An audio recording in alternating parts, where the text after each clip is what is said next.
Edo State government don reply di different mata wey di main opposition party All Progressive Congress (APC) chook mouth on Thursday for one press brief for Benin City. Crusoe Osagie, wey be di special adviser to Governor Obaseki for media project, tok say APC don dey use torchlight find dia voice sake of di 2023 general election. E tok say election na opportunity for APC to make money, na im make APC dey carry lie tori up and down.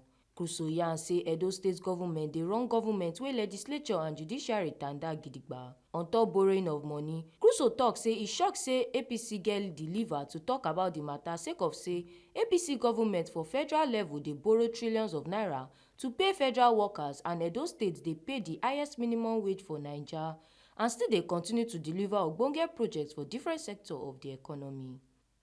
Crusoe con still tok say APC no get moral right to chook mouth for House of Assembly matter sake of say after di 2019 general election, dia member no gree present themselves to serve Edo pipo. For di new town development project along Iriri-Obazagbon-Oyeye Road and di 30-year development plan, Crusoe Osagie tok say e no surprise say APC dey criticise sake of say na APC be di land grabbers for Edo.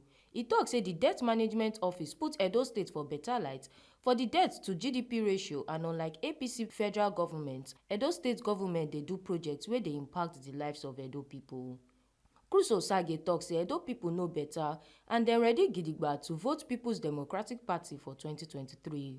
Oluwatobi Odeshola, TMC TV News. Make una remember say your PVC na your power. No go sell your vote for any politician or political party.